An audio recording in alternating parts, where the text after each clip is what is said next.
Okay, so in this lesson of U-substitution, we continue with strategy number 2, which is using the denominator for our U variable, but now we'll see this strategy applied to trig functions.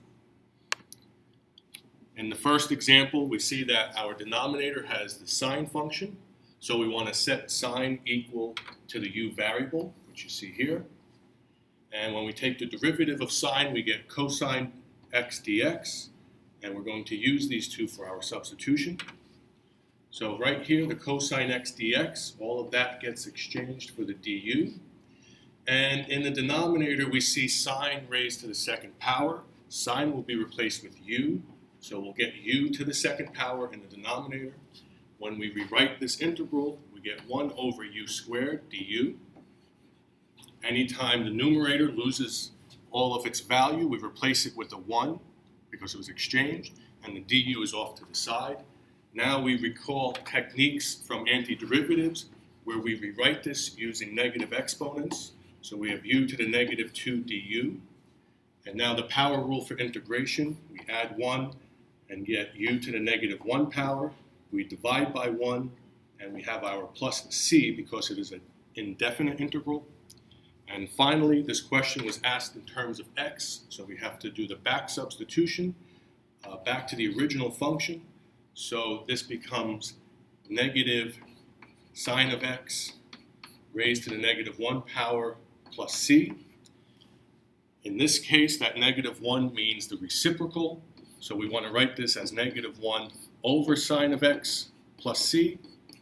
And now when we recall our trig identities, we want to replace 1 over sine with cosecant, so our final answer is negative cosecant x plus c.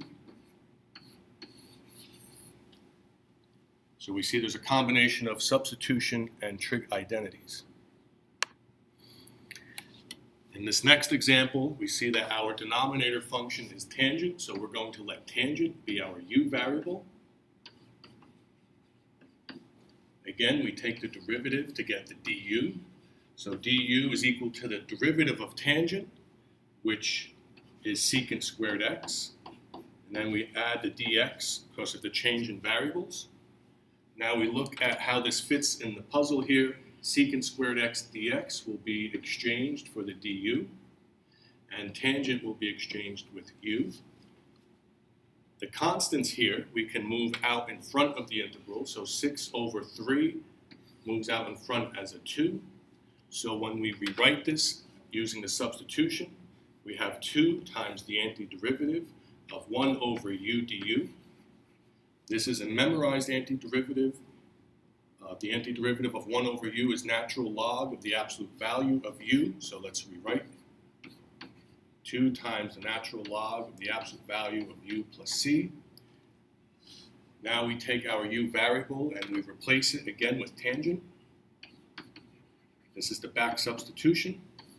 So we have 2 times the natural log of the absolute value of tangent of x plus c. And we take a moment to look at the interior function. We say, could tangent possibly be negative? The answer is yes, so we have to keep the absolute value brackets here, and this is our final answer.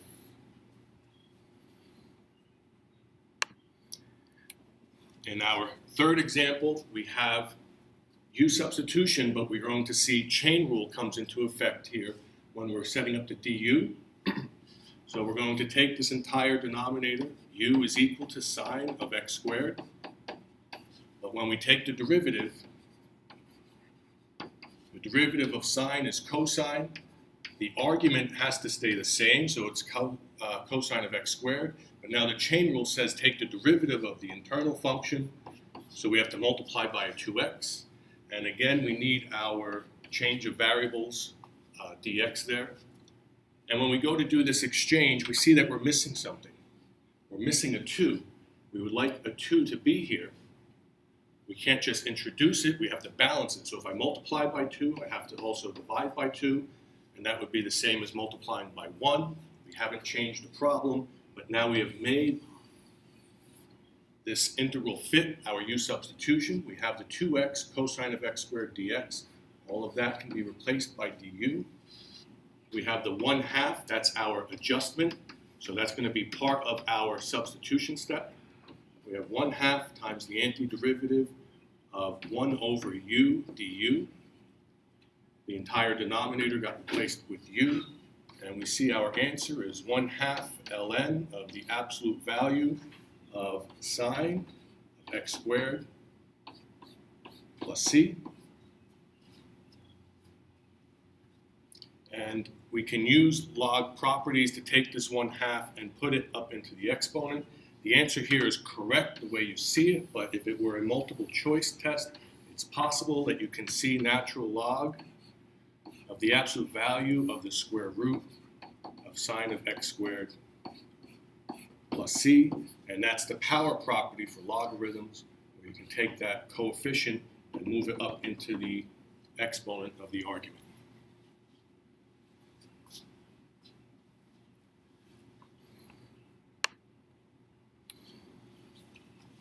Here in example 4, we just see the tangent function. It doesn't look like a U-substitution problem, but we've never found the antiderivative of tangent before. And we say, what if we wrote tangent using an identity?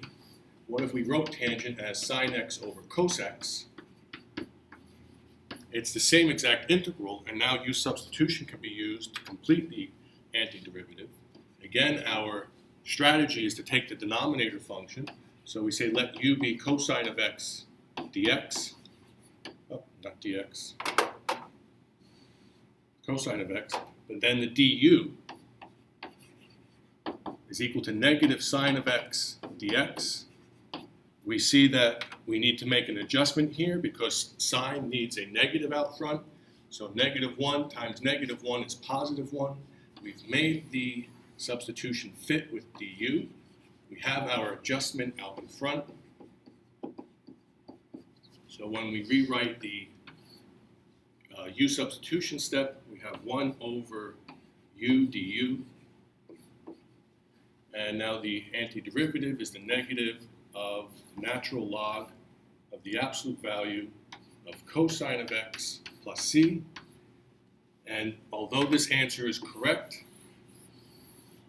many textbooks will show you an alternate form, again using the log property. If I move this negative up into the exponent, we get the natural log of the reciprocal of cosine, which is secant x plus c.